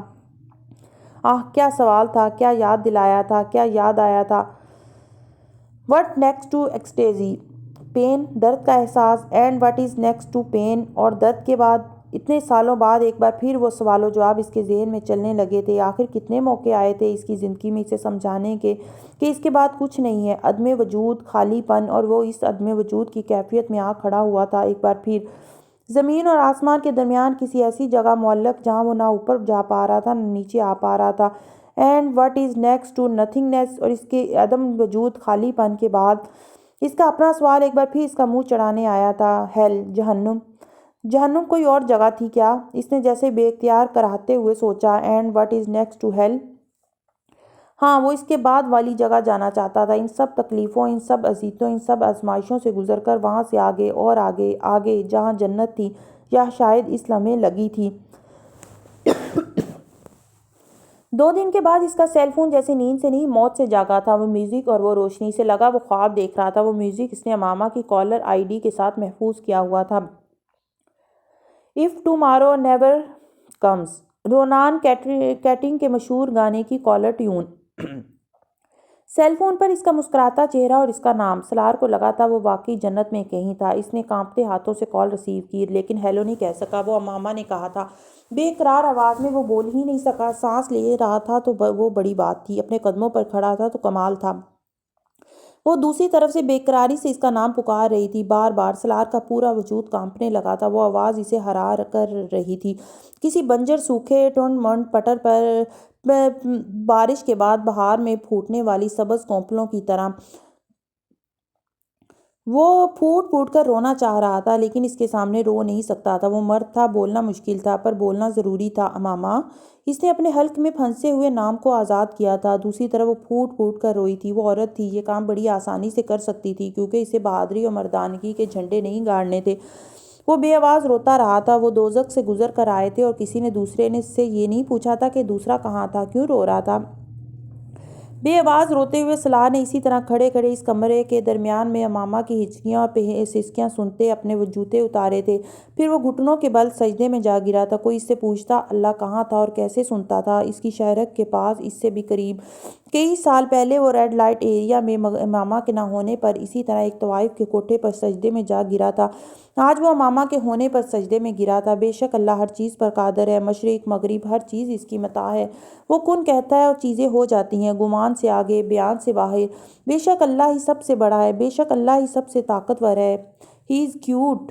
جبریل نے حمین پر ایک نظر ڈالنے کے بعد 3 لفظوں میں بڑے محتاط اور مفصل انداز میں اپنے خاندان میں اس نئے اضافے پر تبصرہ کیا تھا، جو فی الحال اسی قسم کے انکیوبیٹر میں تھا جس میں اس نے پہلی بار اسے دیکھا تھا۔ اس کے برعکس عنایہ بڑے اشتیاق سے والہانہ انداز میں اس چھوٹے بھائی کو دیکھ رہی تھی، جس کی آمد کے بارے میں وہ مہینوں سے سن رہی تھی، اور جسے ایک پری پرستان سے ایک رات ان کے گھر چھوڑ کر جانے والی تھی۔ امامہ کی باتیں سن کر اسے چھوٹے بھائی سے زیادہ اس پری کو دیکھنے میں دلچسپی ہو گئی تھی، جو ان کے گھر روز یہ دیکھنے آتی تھی کہ انہیں بھائی کی ضرورت تھی یا نہیں۔ وہ امامہ سے بھائی سے زیادہ پری کے بارے میں اشتیاق سے کرید کر پوچھتی تھی۔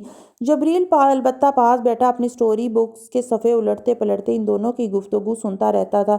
اس نے کبھی نہ بھائی کے بارے میں سوال کیا تھا، نہ پری کے بارے میں، کیونکہ اسے پتا تھا ممی جھوٹ بول رہی تھی، کیونکہ نہ پریاں ہوتی ہیں اور نہ بھائی کو پری نے لانا تھا۔ بھائی کو اسپتال سے آنا تھا اور اسپتال خود جانا پڑے گا، اور وہ بھی کار سے، سڑک کے ذریعے، اس اسپتال میں جہاں وہ ممی کے ساتھ جاتے تھے۔ لیکن اس نے اپنی یہ معلومات صرف عنایہ کے ساتھ تنہائی میں شیئر کی تھی، امامہ کے سامنے نہیں۔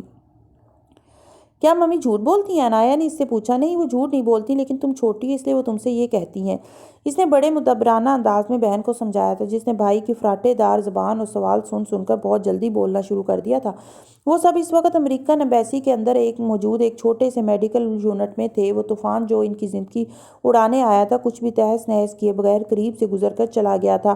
امامہ اپنے 3 بچوں کے ساتھ سلار سے بات چیت کے بعد اب پرسکون تھی۔ اس نے وقفے سے پاکستان میں سب سے بات کی تھی، سب کو اپنی خیریت کی اطلاع دی تھی، اور سب سے حمین کی پیدائش پر مبارکباد وصول کی تھی۔ بچے کی جنس کا پتہ چلنے کے بعد وہ کوئی مہینے پہلے ہی اس کا نام طے کر چکے تھے، حمین۔ حمین کی حالت بہتر تھی، وہ کمزور تھا لیکن صحت مند اور ایکٹیو تھا۔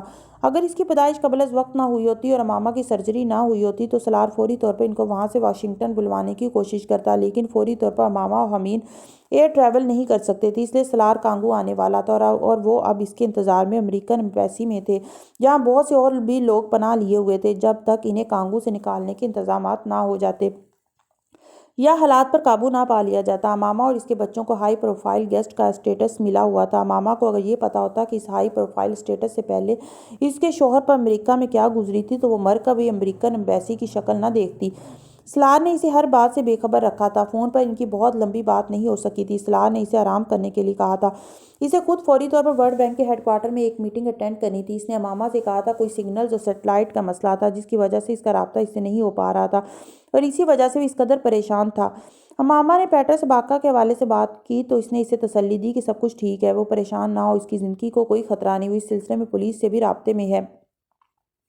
امامہ مطمئن ہو گئی تھی۔ اگر سلار کی پریشانی کا باعث صرف اس سے رابطہ نہ پانا تھا تو وہ مسئلہ تو وہ سمجھ سکتی تھی، لیکن کوشش کے باوجود وہ سو نہیں سکی تھی۔ تکلیف میں سکون آور دعائیں لیے بغیر سو نہیں سکتی تھی اور اب وہ دعائیں لے کر سونا نہیں چاہتی تھی۔ پیڈی اب بھی وہیں اس کے پاس تھی اور وہ کمرے میں چلتے ہوئے ٹی وی پر کانگو کے حالات کے حوالے سے چلنے والی خبریں دیکھ رہی تھی، مختلف ملکی اور غیر ملکی چینلز کو بدل بدل کر۔ جہاں پیٹر سباکا کے حوالے سے اس کا ذکر آ رہا تھا وہاں سلار سکندر کا ذکر بھی ہو رہا تھا۔ اس انٹرویو کی جھلکیاں بھی بار بار چل رہی تھی جن میں پیٹرس نے بار بار سلار کے حوالے سے اچھے الفاظ میں بتایا، اس کی اور اپنی زندگی کے حوالے سے لاحق خطرات کا ذکر بھی کیا تھا۔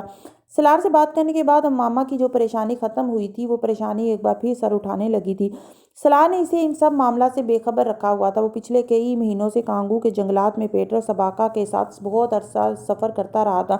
وہ صرف یہ جانتی اور سمجھتی تھی کہ یہ آفیشیل کام تھا، لیکن ورلڈ بینک کے اس پروجیکٹ کے حوالے سے سلار سکندر کی اختلافی رپورٹ کے بارے میں اسے پہلی بار پتہ چلا تھا، وہ بھی پیٹر سباکا کی اس انٹرویو کے ذریعے۔ معاملات اتنے صاف اور سیدھے نہیں تھے جتنے واشنگٹن میں بیٹھا سلار اسے بتا رہا تھا۔ وہ مصیبت میں تھا لیکن اسے کیوں بے خبر رکھ رہا تھا؟ ماما کو اس کا احساس ہونے لگا تھا۔ وہ وہاں کنشاسا میں بیٹھ کر اس سے ان سب چیزوں کے بارے میں فون پر سوالات نہیں کرنا چاہتی تھی۔ وہ اس کے سامنے بیٹھ کر اسے پوچھنا چاہتی تھی کہ اس کے ساتھ کیا ہو رہا تھا۔ ممی، جبریل نے اسے مخاطب کیا۔ وہ سوچوں سے چونکی۔ Who wants to kill پاپا؟ پاپا کو کون مارنا چاہتا ہے؟ وہ اس کے سوال پر منجمد ہو گئی۔ 4 سالہ وہ بچہ بے تشویش سے اس سے پوچھ رہا تھا۔ ماما کو ٹی وی دیکھتے ہوئے اندازہ ہی نہیں ہوا کہ وہ بھی اس کے ساتھ بیٹھا ٹی وی پر یہ سب کچھ سن اور دیکھ رہا تھا اور اپنے باپ کے حوالے سے ہونے والی ایسی کسی گفتگو کو وہ سمجھ سکتا تھا۔ وہ بلا کا ذہین تھا اور اپنے باپ کی طرح امامہ اور سلار اس کے سامنے گفتگو میں بہت محتاط رہتے تھے۔ امامہ نے ٹی وی آف کر دیا۔ وہ اب اسے ٹالنا چاہتی تھی۔ کوئی آپ کے پاپا کو مارنا نہیں چاہتا، اس نے جبریل کو اپنے ساتھ لگاتے ہوئے کہا۔ وہ تکیے سے ٹیک لگائے نیم دراز تھی۔ اللہ آپ کے پاپا کی حفاظت کر رہا ہے اور ہم سب کی۔ وہ اسے تھپتھپاتے ہوئے بولی۔ اللہ نے پیٹر سباکا کی حفاظت کیوں نہیں کی؟ امامہ لاجواب ہو گئی۔ بڑوں کے سوالوں کے جواب آسان ہوتے ہیں، بچوں کے نہیں۔ جبریل کے سوال اسے ہمیشہ ایسے لاجواب کرتے تھے۔ وہ بحث نہیں کرتا تھا، وہ بات پوچھتا تھا، جواب سنتا تھا، سوچتا تھا اور خاموش ہو جاتا تھا۔ مگر امامہ یہ نہیں سمجھ پاتی تھی اس کے جواب نے اسے قائل کیا تھا یا نہیں۔ وہ بچہ گہرا تھا، اس کا احساس اسے گہرا تھا۔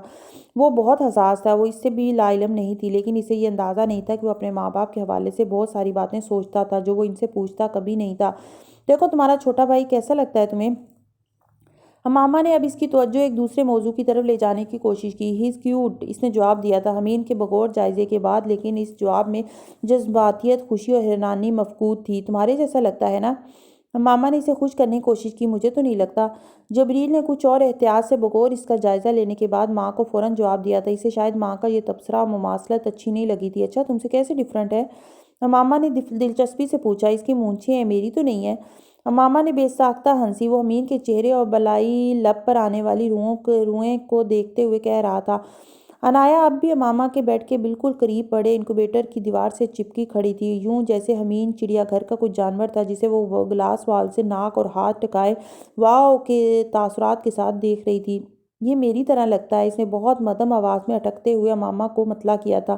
وہ عنایا کی مدھم آواز پر ہنس پڑی تھی۔ وہ احتیاط کر رہی تھی کہ سویا ہوا بھائی بیدار نہ ہو جائے۔ انہیں اندازہ نہیں تھا وہ سویا ہوا بھائی نہیں تھا، سویا ہوا جن تھا جو بیدار ہونے کے لیے اپنے باپ کی آمد کا انتظار کر رہا تھا۔ سلار سکندر اور امامہ ہمیشہ اپنے آپ کو خوش قسمت سمجھتے تھے کہ اللہ تعالیٰ نے انہیں ایسی اولاد دی تھی جو بالکل مشکل نہیں تھی، نہ ہی ان دونوں نے انہیں کسی بھی لحاظ سے تنگ کیا تھا۔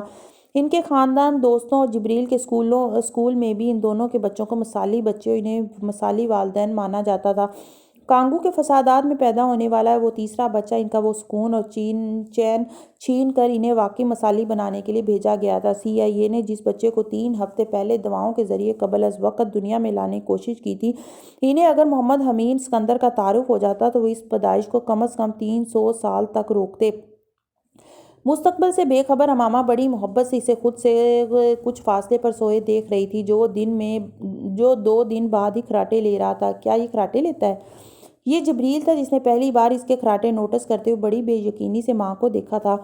امامہ اس کے مشاہدے پر حیران ہوئی تھی۔ جبریل کے احساس دلانے پر اس نے پہلی بار غور کیا تھا۔ انکیوبیٹر سے اس کے خراٹوں کی آواز نہیں آ رہی تھی، لیکن اس کے سینے کا اتار چڑھاؤ بہت نمایاں تھا۔ نہیں، وہ بس گہرے سانس لے رہا ہے۔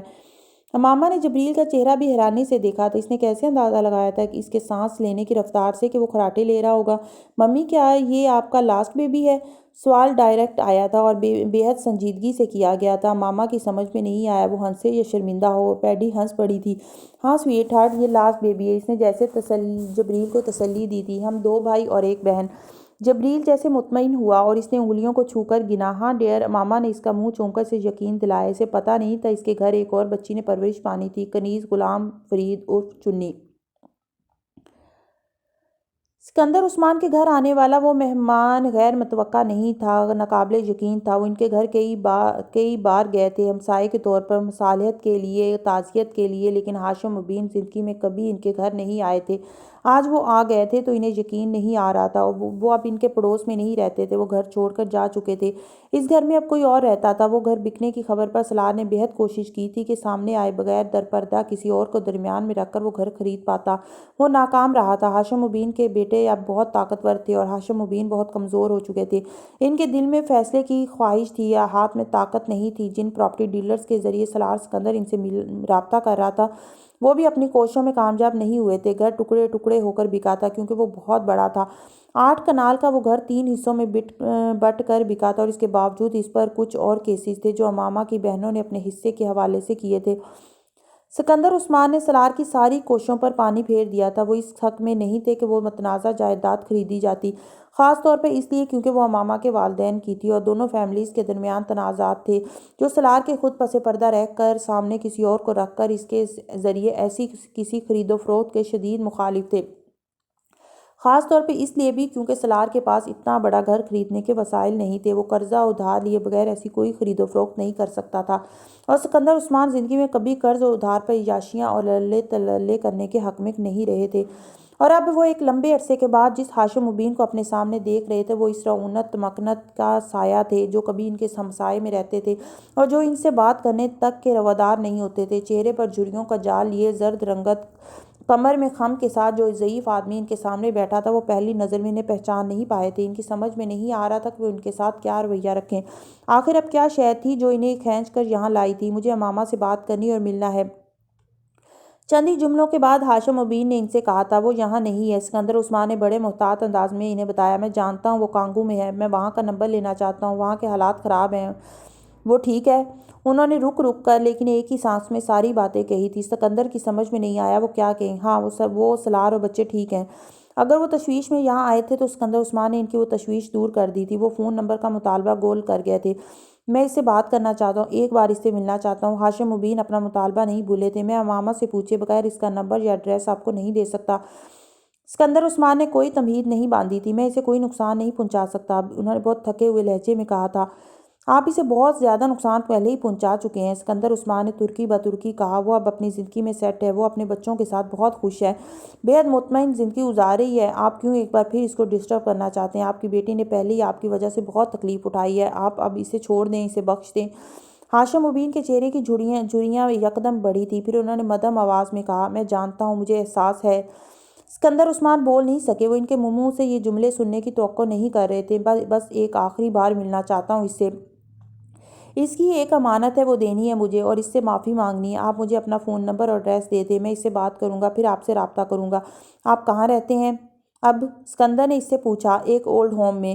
سکندر چپ کے چپ رہ گئے۔ ہاشم مبین اٹھ کھڑے ہوئے تھے۔ امامہ کو بتا دیں میں نے اسلام قبول کر لیا ہے، پھر وہ مجھ سے ضرور بات کرے گی۔ اپنی نشست سے کھڑے ہوتے ہوئے سکندر عثمان ان کے اگلے جملے پر دم بخود رہ گئے۔